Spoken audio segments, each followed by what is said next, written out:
Hey there. Welcome to CyberPulse by Quantum Shield, the podcast where we make cybersecurity less intimidating and a lot more exciting. Every episode, we're diving into the latest digital drama, from sneaky hackers to the coolest defense strategies, all while sharing tips you can actually use. So grab a coffee, get comfy, and let's navigate this crazy digital world together.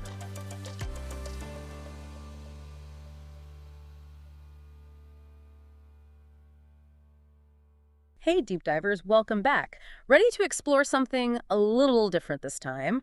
We're diving into the world of network security today. Network security. It's more exciting than it sounds. Promise. All right then, convince us. What exactly are we tackling today? We've got some sources lined up, right? Right. We've got a few reports here, some articles too. Actually, one of them was just updated like yesterday. Okay, so fresh intel. That's what I like to hear. So what's the mission for today's deep dive? What do we want our listeners to walk away with?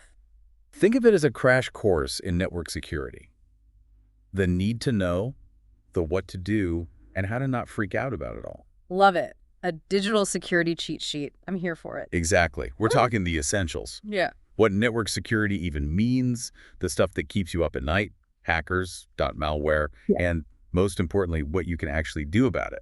You know, it's funny you should say that. I was just thinking it's kind of like, locking your front door at night, right? Yeah, absolutely. You wouldn't leave your house wide open. Exactly. But sometimes I feel like my digital life is wide open. So let's talk about how to lock it down.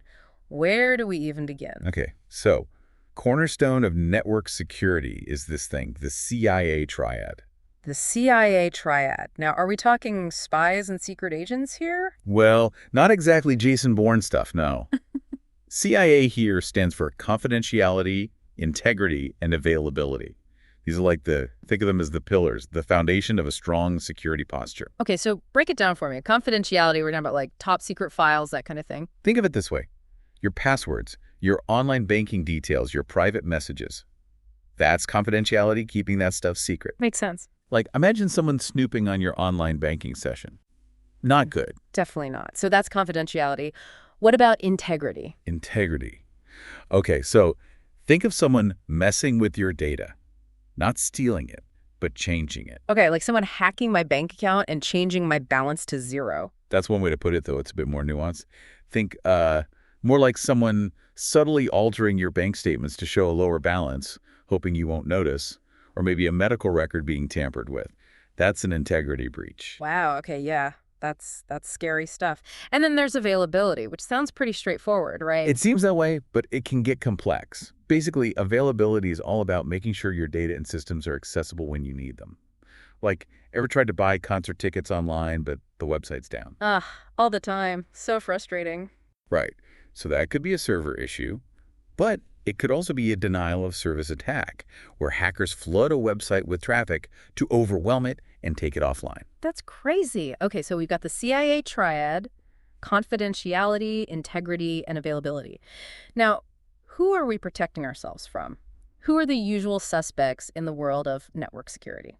Well, let's see. First up, we've got malware. Malware. Okay, explain it to me like I'm, not a tech expert. Basically, it's bad software. Think of it like a digital virus for your computer. It can do all sorts of nasty stuff. Steal your data, lock you out of your own system. But that's things like ransomware, right? Exactly. Ransomware is a type of malware that encrypts all your data and holds it hostage until you pay a ransom. Then there's spyware, which can track everything you do online, steal your passwords. It's like having a creepy stalker in your computer. Okay, so malware. What else? Well, unauthorized access is a big one. That's just like it sounds. Someone getting into your accounts or systems without your permission. Right, because they're not supposed to be there. So how do they get in? Lots of ways. They could steal your login credentials, crack weak passwords, or exploit vulnerabilities in your software. And then there are things like man-in-the-middle attacks, where a hacker intercepts your data while it's in transit. Imagine someone listening in on your private conversations, but online. Okay, that's enough to make anyone paranoid. But the good news is we can fight back. What are some practical steps our listeners can take right now to protect themselves? Well, the first thing is simple. Strong passwords. And I can't emphasize this enough. Stop using password 123. Or your pet's name. Come on, people. Exactly. Use a combination of upper and lowercase letters, numbers, and symbols. And for goodness sakes, Don't use the same password for multiple accounts. It's like using the same key for your house, your car, and your office. So strong, unique passwords for everything. What else? What about that two-factor authentication thing I keep hearing about? Two-factor authentication is fantastic. It's basically like adding an extra layer of security, like having a deadbolt on your door in addition to the regular lock. Even if someone gets your password, they'll still need a second form of verification to get in. And that usually comes through your phone, right? Right, typically a code sent to your phone or email. It's a minor inconvenience, but it adds a huge layer of protection. Makes sense. Now, another thing I hear all the time is keep your software updated, but honestly, those update reminders can be so annoying. Do we really have to? I know they can be a pain, but here's the thing. Software updates often include security patches that fix vulnerabilities hackers could exploit. Think of it like reinforcing your front door. So hitting that remind me later button is like leaving my door wide open. Pretty much. Keep your operating system, apps, everything updated. It's basic digital hygiene. Okay, so strong passwords, two-factor authentication, keeping software updated. This is good stuff. Anything else? Have you heard of network segmentation? Not really. Is that like what it sounds? Kind of. Imagine dividing your home network into separate sections, like you have a secure room for important stuff. If someone breaks in, they only access one part.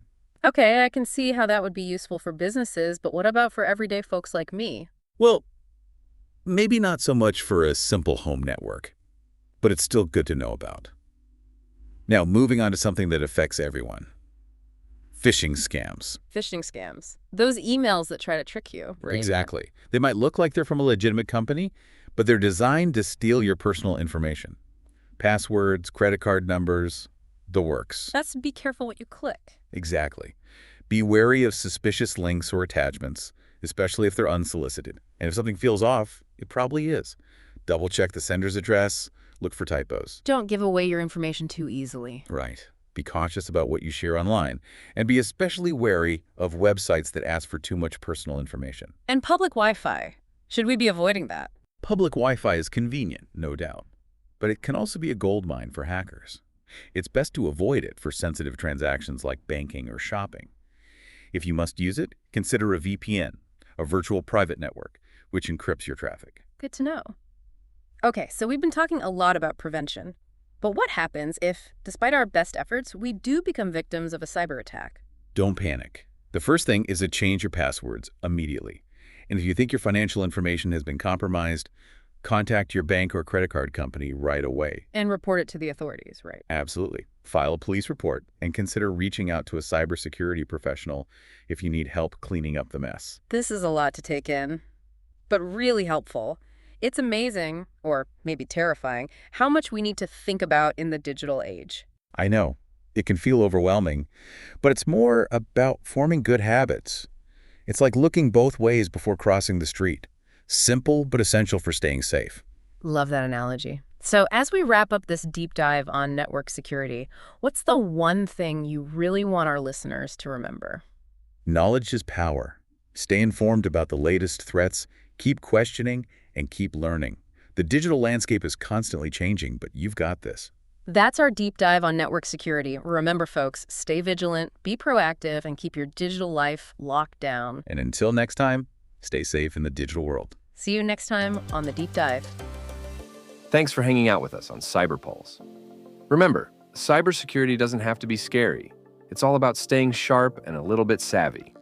Keep learning, stay curious, and don't let those cyber gremlins get you down. Catch you next time, and until then, stay safe, stay smart, and keep crushing it online.